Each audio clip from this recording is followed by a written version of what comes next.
Wuhan, Hubei province in central China. Once a thriving metropolis. Now a city of 11 million people on lockdown. China has instituted the greatest effort to reduce travel that we've seen in modern history. Across the world, one by one, cities came to a shutdown.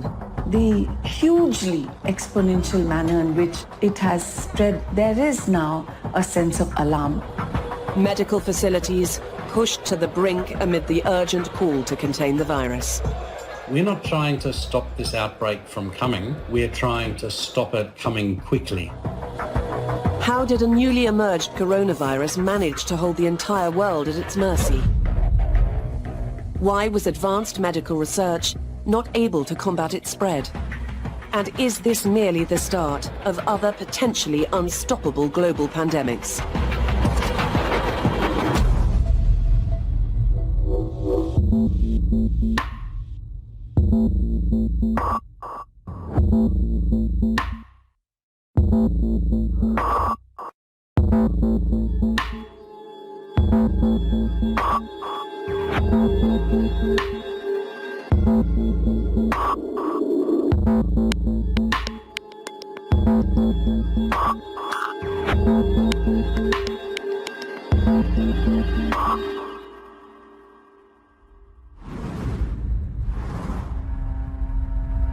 December 2019 in Wuhan, central China.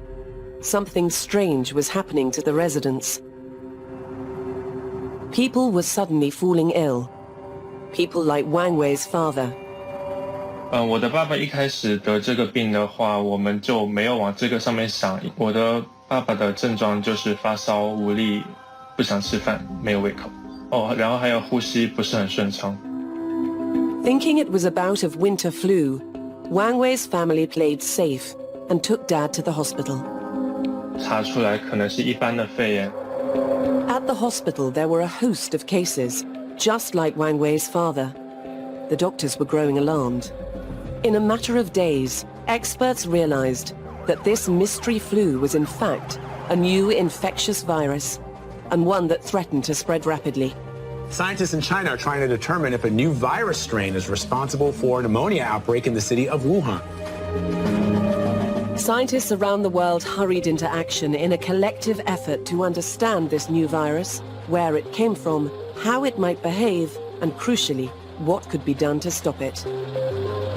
By late December, Wuhan health authorities had reported 27 pneumonia cases to the World Health Organization.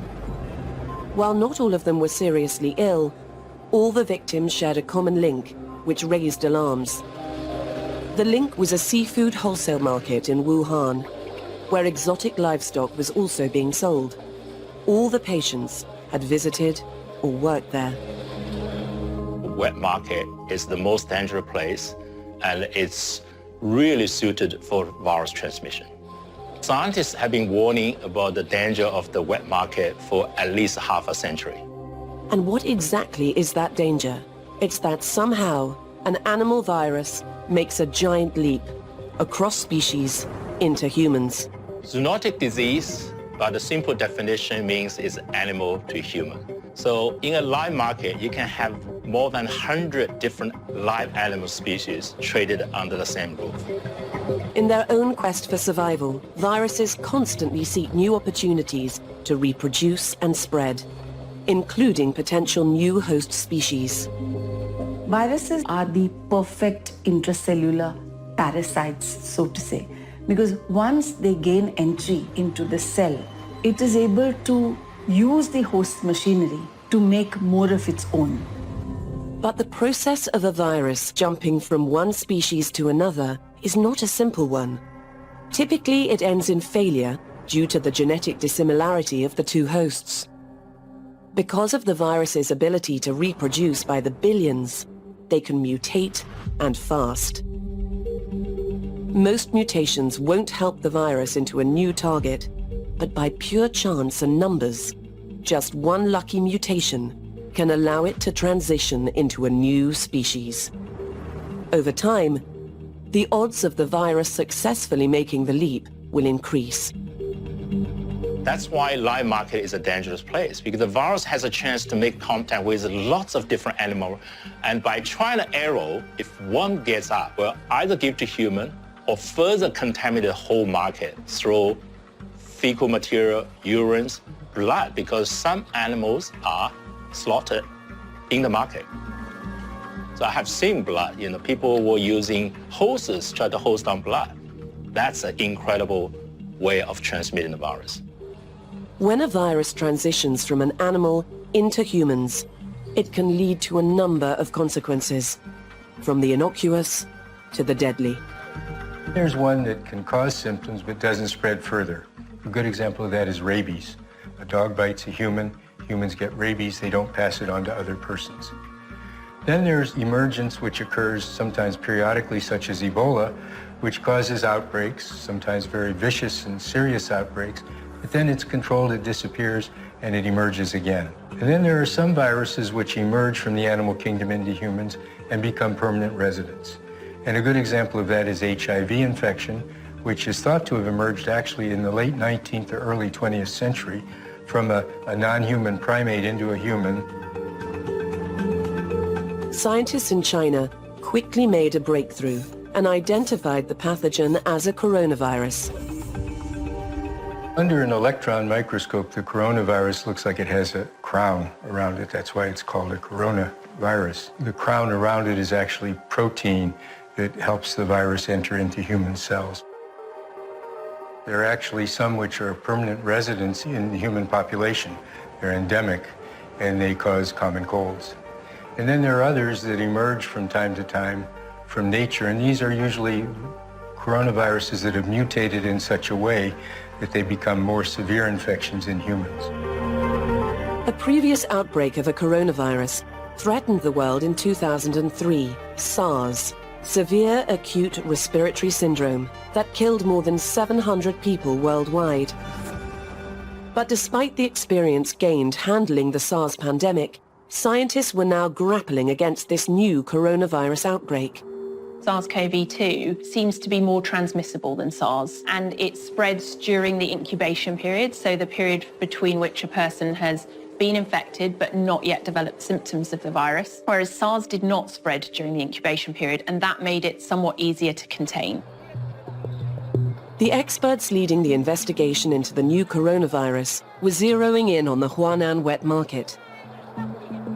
Chinese authorities shut it down, and the samples taken there suggested that, like SARS, the new virus may have first originated in bats. Bats are unique mammals. Now we have around 5,000 living species of mammal, and 20% of them, so every 1 out of 5, is a bat. Bats, as the only flying mammal, they have a very unique immune defense system, so they don't get sick from virus. Fortunately, the transmission of bat virus to human is a very rare event and very difficult. So currently we know that most of the bat-borne virus that cause zoonotic disease in human has to be transmitted through an intermediate animal. In Wuhan, the focus was now on finding what this missing link could be. Identifying this could help stop any further outbreaks. There's a lot of speculation about this animal X. So we're talking about most likely a bat virus transmit to an intermediate host, we call it animal X. Just what animal X is was the subject of wild speculation. Of the possible candidates, some suggested a snake, others a civet cat, and even a pangolin. The science is still unclear, but Lin Fa Wang is confident of one thing. You always learn from your experience. That animal X is most likely a mammal. Scientists were racing to learn more about this novel coronavirus. And on the 11th of February, 2020, the World Health Organization officially named it SARS-CoV-2. And the disease it causes, COVID-19. I'm declaring a public health emergency of international concern. Increasingly urgent attempts by nations around the world to contain the spread were proving futile. And with that, a new worry was emerging. The virus was starting to gain critical mass.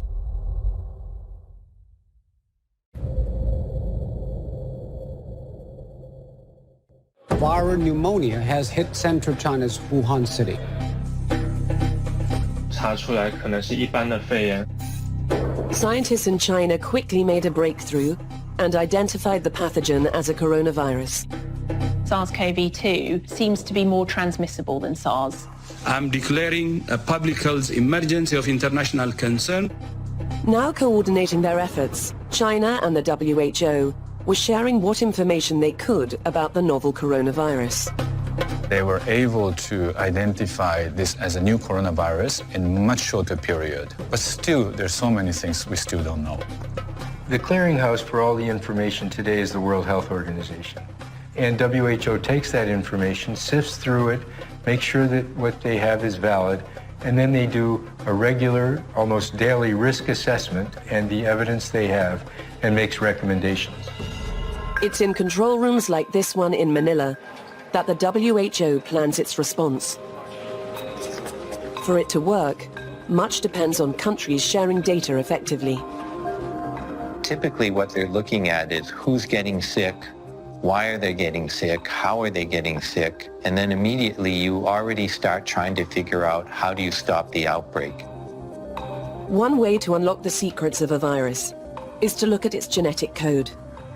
Within days of disclosing the outbreak, Chinese scientists discovered the virus's genetic sequence and shared it with the world. What's very important is that since maybe 20 or 30 years, we can now do a genetic sequence of a new virus. That means we can understand how the building blocks of the virus are put in place. And we can also tell, in many instances, where the virus came from and where it's going. And once we had the genetic sequence of this coronavirus, it was possible to identify that it was very similar genetically. About 80% of its genetic makeup was similar to that of the SARS virus. But even when there are close genetic similarities between viruses of the same family, this doesn't mean they will necessarily behave the same way. When you have a 20% difference, that's a lot of difference.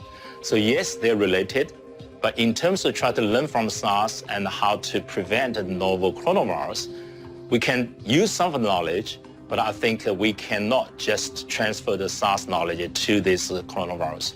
And we still have to do the basic science. The question is, how does that virus manifest itself in humans?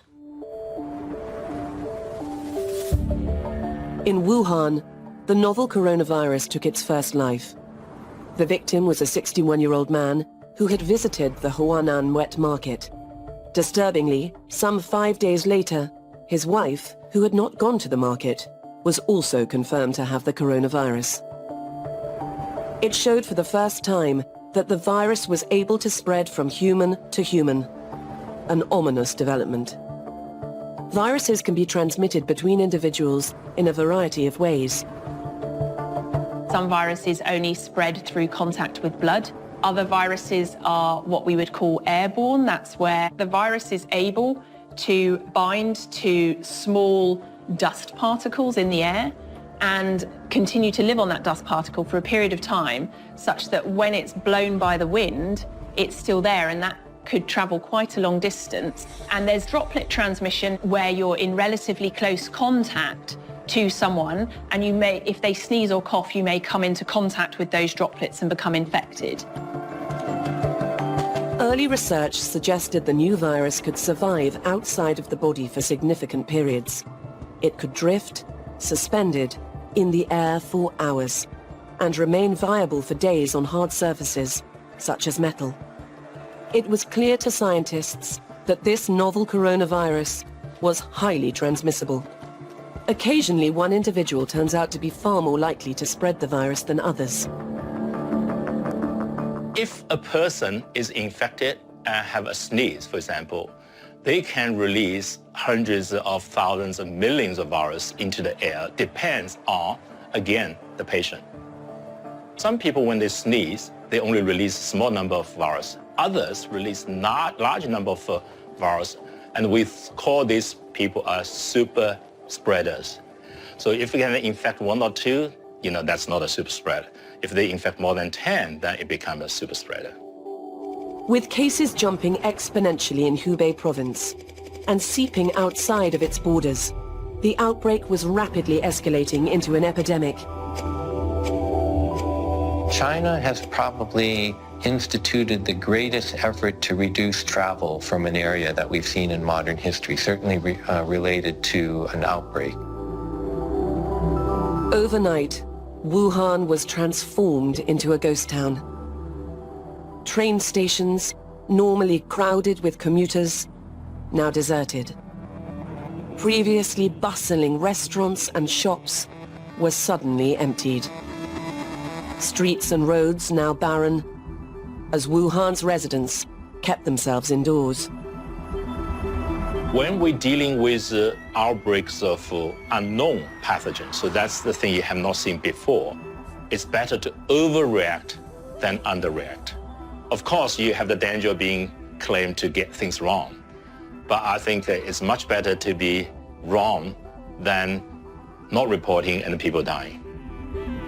Containing a new and virulent virus is no easy feat, and that task is made even tougher in a city that is also one of the biggest transport hubs in the country.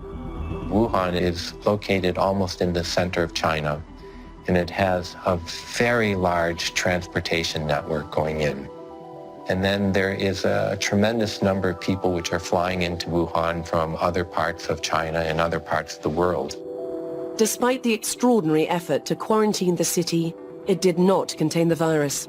The virus, it seemed, had its own type of stealth mode, where victims displayed no symptoms in the early stages of infection, helping the pathogen spread ever wider among unsuspecting people.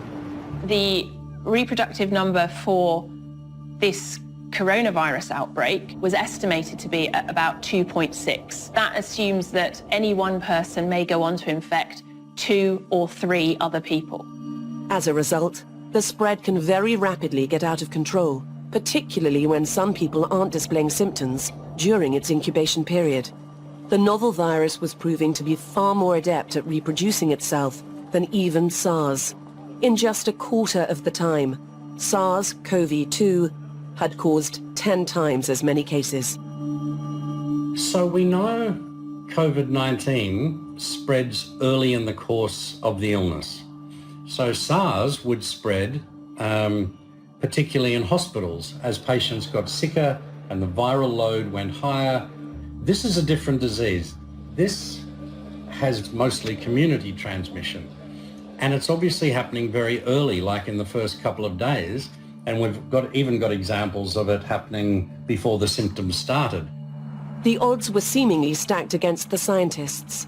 This was a highly elusive virus, and one that was spreading among people much faster than anticipated. 10 days before the unprecedented lockdown in China to prevent its spread, the virus had already made its first appearance on foreign soil.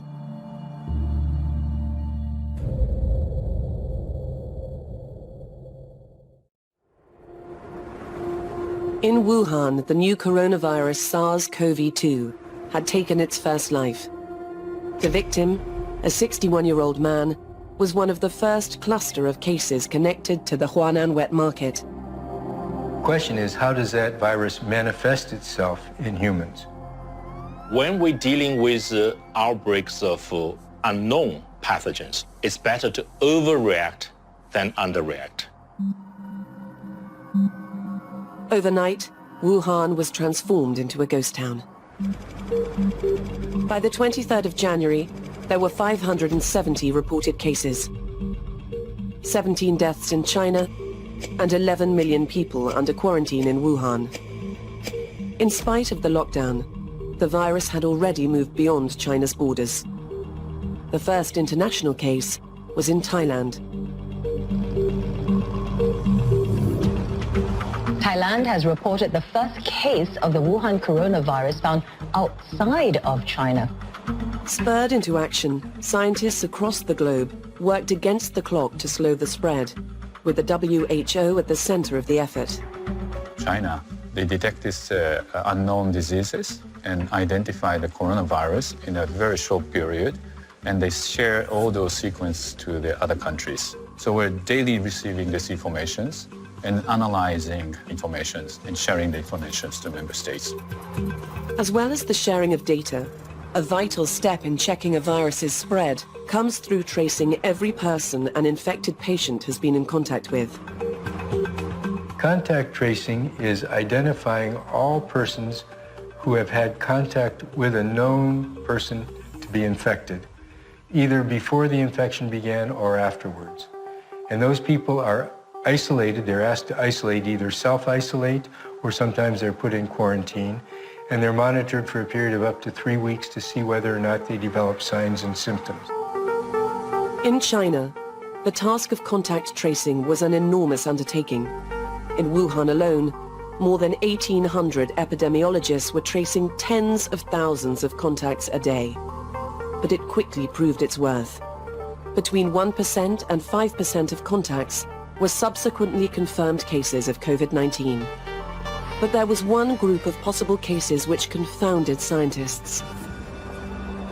There are some people who might be infected with a virus and at no point do they develop any symptoms whatsoever. So they don't even feel tired or have muscle aches and pains. They are asymptomatic.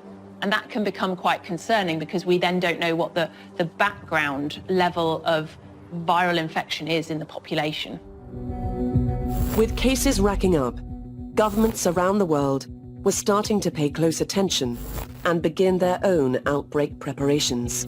Well, airlines have begun suspending flights as fears mount over the coronavirus epidemic. Aviation regulator DGCA has asked airports and airlines to begin screening passengers arriving from Japan and South Korea. Containment was now a key strategy against COVID-19. To minimize the risks of importing infected individuals, countries began restricting flights from affected regions. Countries are doing a number of things to try to protect themselves. One of them is that they're simply monitoring what is going on in China to try to get a sense of what might be working, what is not working. A second thing is that some countries have taken steps to reduce the amount of travel between China and their country, or people coming from China have been put into quarantine. I got back from China 4 days ago. I was part of the WHO Joint China mission, so as is undertaken in Singapore and in fact lots of countries around the world, there's a 14-day home quarantine order for people that are returning from areas of high transmission. So I'm staying home, I'm doing all my usual work, but I'm doing it from my desk and my office at home. As the global shutdown on travel grew, the reality was that scientists were not able to halt the virus. They had a different, more pragmatic objective. We're not trying to stop this outbreak from coming. We're trying to stop it coming quickly. If it comes too quickly, then health services get overwhelmed and mortality rates increase when the health systems can't cope. Most healthcare systems already operate at near capacity. This outbreak had the potential to overwhelm some. The scientific advice was to try to buy time. The hospitals have a very difficult job. One, they have to take care of the patient safely, but they also have to make sure that their healthcare workers are safe. So they want to make sure that they have enough rooms to put patients in. You want to have transportation means like ambulances which are safe. And you also want to have a health system, a hospital or clinic, which can take care of patients safely. In Wuhan, hospitals were struggling to cope with the influx of patients. Li Hua, a resident of the city, had a friend who was struck by the virus, but she wasn't receiving any medical treatment. So at the very beginning, I think when she had the symptoms, she went to the hospital and the doctor diagnosed her with the disease, but wasn't able to take her into the hospital because they're very limited to the amount of doctors and beds they have in the hospital. So they actually sent her home to be quarantined. But I think this is a special situation where you just have limited resources, right? With the world's eyes on Wuhan, the Chinese authorities were spurred into even greater action. In an unprecedented effort, authorities built and repurposed an extra 16 hospitals in a matter of weeks. It was thanks to these efforts that patients such as Li Hua's friend were finally able to receive medical treatment. It took about a week since she was admitted to the hospital. She told me she's been getting better since then.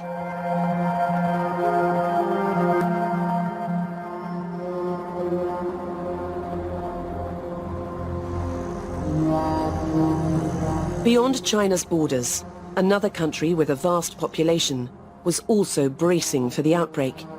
India, home to more than 1 billion people, second only to China in its number of citizens.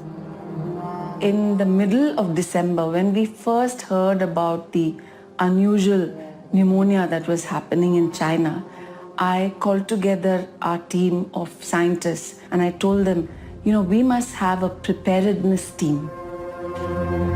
A month into the outbreak, India confirmed its first case of COVID-19. Priya and her team were taking no chances. We were the first to initiate testing for the whole country. The first 3 positives were detected here. At Priya's lab, another possible case sample arrived for testing. Known as a PCR test, a sample, such as a throat swab, is taken from the patient. The test scans through the genetic material in the sample and searches for the presence of telltale coronavirus RNA, taking just hours to detect whether the sample is positive or negative.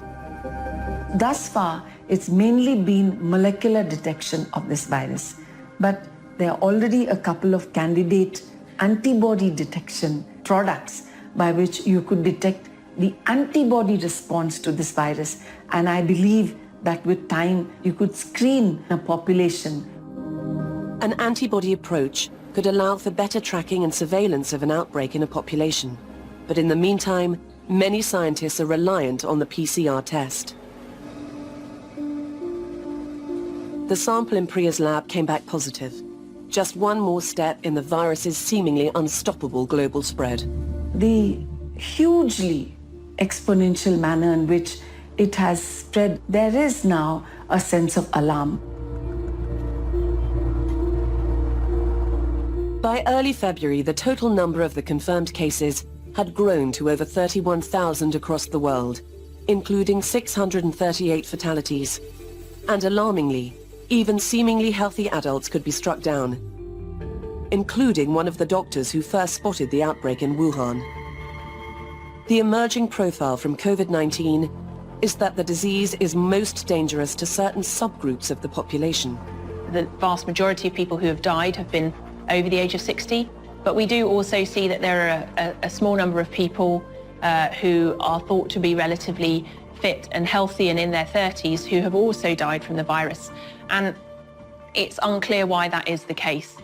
But with little time available to study COVID-19, there were still many questions scientists were grappling with.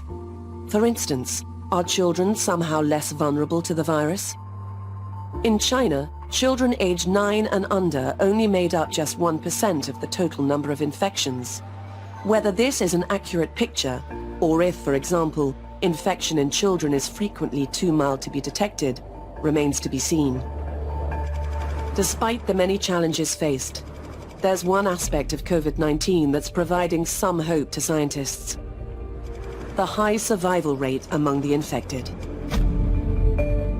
Coronavirus seems to be one that spreads very easily, but as it seems at the moment, its mortality is relatively low. 2% is the current figure. It may even be lower because we do not take account of all the people that are infected but don't have disease. Okay? We're measuring usually only the number of people that are diseased. There would be a lot more people, possibly, that are infected. One approach to tackling the novel coronavirus involved the concept of herd immunity. If enough people were to be exposed to the virus and then go on to develop immunity, a natural firebreak in transmission would occur. But how many cases would be needed, and at what cost? And crucially, it assumes that people cannot get the disease more than once, which is as yet unknown. Given the pace at which the virus was spreading, This was a theory at risk of becoming a reality. If everyone keeps infecting, say, 3 people and every 4 days there's another generation, you can see how within a month you can have thousands of cases. The prospect of herd immunity, however, has several drawbacks. Hospitals will have to cope with a massive influx of patients, overwhelming already strained medical resources, and the question of whether widespread natural immunity would actually emerge remains unknown. The virus may itself evolve quickly, sidestepping any immunity we do develop. This has been the case for one of the most persistent yet elusive viral infections we have all battled with, the common cold. How our collective immune systems respond to the new coronavirus over time remains one of the great unknowns. Humans have no immunity to this virus because they've never been exposed to it before. So when a new virus like COVID-19 enters human populations, everybody is at risk. That's one difference. Influenza, there's a background of immunity which somehow tempers the infection so that it's not so vicious as a new virus that enters human populations for the first time. The risks of collective inaction against such an emerging virus are staggering. Research from Imperial College in London underscores the scale of devastation the virus and its disease would wreak on the global population if the outbreak was simply let to run its course. The researchers estimate that a jaw-dropping 7 billion people would become infected, and some 40 million would die from the disease if there was no intervention. By taking drastic action, however, and reducing social contact, of course those numbers can be hugely scaled down. I don't think any of us can accept death from any virus. So we need to develop other tools for other diseases, such as coronavirus, because these are common viruses. And if they continue to emerge, we need a vaccine. As new, untested and theoretical options were being considered, there was now only one concrete way of containing the spread of COVID-19, and that was by means of aggressive testing, tracing and suppression, keeping the sickest in hospitals for treatment, and ensuring the general population is kept isolated to prevent further transmission. A combination of these tactics has the potential to save tens of millions of lives, all while racing against time to find a vaccine.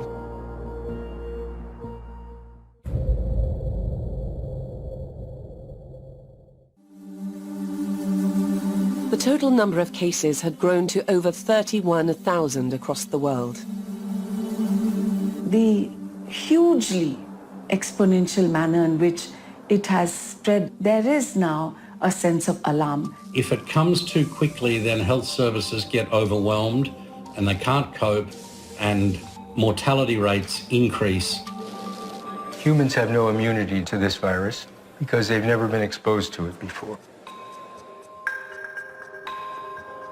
As more and more countries implemented strict quarantine and community controls to stem the spread of the new coronavirus, scientists were in a race against time to create a vaccine. A vaccine is something that's generally injected and it prevents infection. So if you're given this, it will protect you from infection with a particular virus. The way a vaccine works, you're given a part or an inactivated version of that virus. Your body raises an immune response against that, and it remembers that. So if you come across that virus again in months or even years' time, that response is much quicker and protects you against that virus. There are many components involved in making a vaccine. Scientists at this lab in Oxford in England are focused on creating the antigen. An antigen is the protein on the surface of the virus that causes your immune system to react. A key part of a vaccine, an antigen triggers your body to go into defense mode. As soon as the sequence of the virus was available, we've used that to synthesize some of the proteins from the surface of the virus. We can make and purify the protein and then make that available to researchers, vaccine companies, diagnostic companies around the world to use. Once an antigen is available, there are still many complex scientific steps in vaccine development, including animal testing, before very carefully controlled tests on humans are conducted to ensure it is safe and effective. Only then could a potential vaccine be offered to the public. There are candidate vaccines available, but they will have to go through the process of clinical trials before this can be said it's safe for use anywhere in the world. In the urgent pursuit of a defense against COVID-19, a host of vaccines with different ways of generating immunity were being developed. Amongst the candidates is one designed around the virus's characteristic spike protein, which it uses to latch onto and infect human cells. The hope is that the vaccine will train our immune systems to recognize and respond to these proteins on the virus. The complexity of developing long-lasting protection means that it will be many months before a vaccine can be administered to the general public. The task is potentially made even more challenging, as viruses are often able to mutate. And once this takes place, a vaccine developed for a specific strain of a virus may then prove ineffective. Viruses mutate in nature because sometimes when they reproduce, they make a mistake.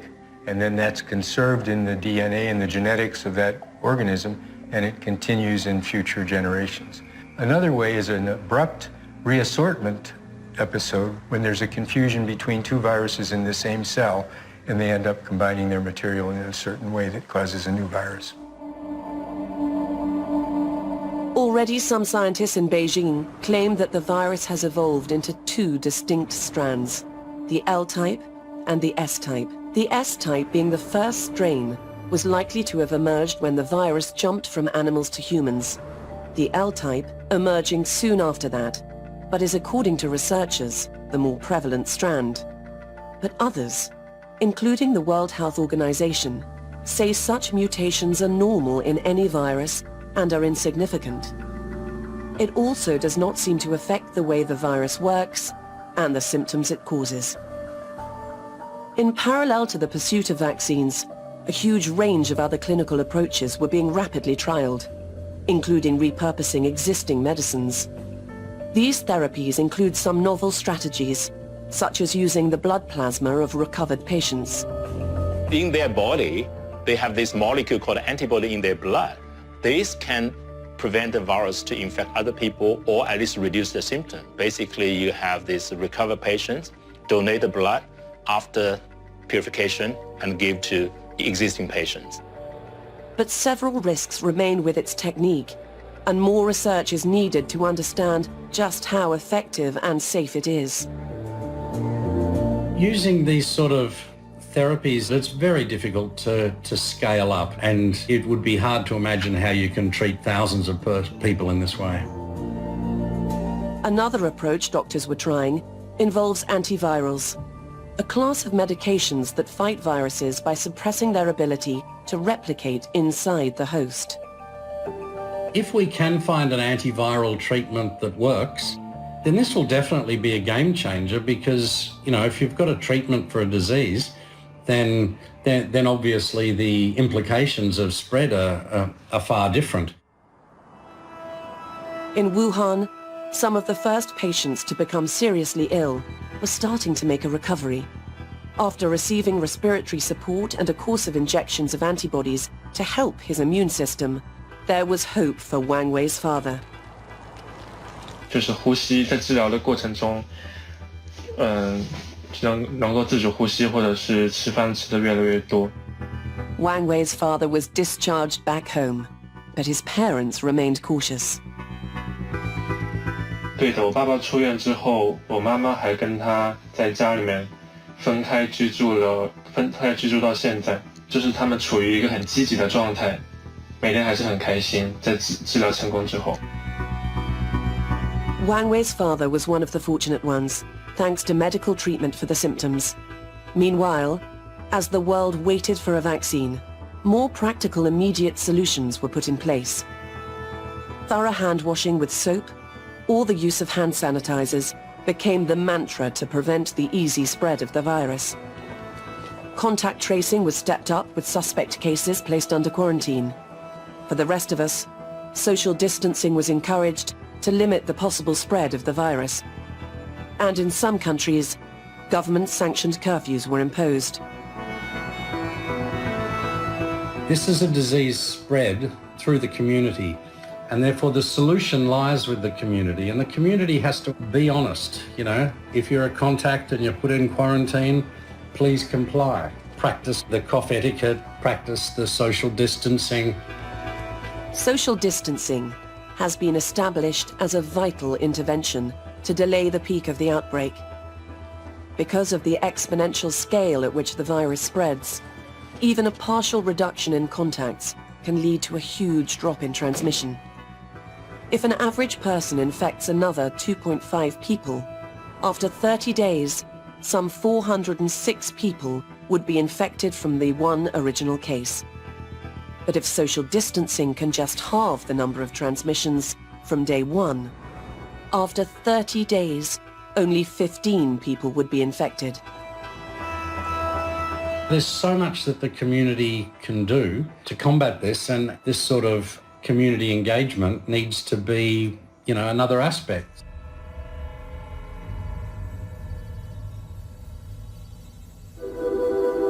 By early March, a tipping point was reached. The number of cases outside of China was growing faster than in China itself. It was bearing the hallmarks of a pandemic. How that would play out may be affected by seasonality. In the past, changes in weather have helped curb diseases. I don't think it's the Chinese New Year, the mass movement that triggered the outbreak. Instead, it's the winter seasons and the live animal market activities. Because the virus survives in the environment longer under cold environment. This theory implies that cold winter conditions have favored the spread of the virus and suggests that it could return in the Northern Hemisphere's winter. But the science is uncertain, and others doubt the virus is weather dependent. Will it come back next Northern Hemisphere winter? That is suggesting that it's going to go away, and I would argue that that's unlikely. I think we can continue to anticipate future epicenters. The complete eradication of a virus is hard to achieve. Even if this coronavirus was somehow to be eradicated among humans, if it continues to survive in its natural form in animal hosts, the re-emergence back into humans again is possible. And it could in fact establish itself as a common respiratory virus. The SARS emergence is thought to have been a one-time event, and it's thought now that it's gone from natural occurrence. It's not clear what the outcome will be, but that's the danger of these emerging infections. It's not what's known, it's what's not known. Their potential is never known when they first emerge.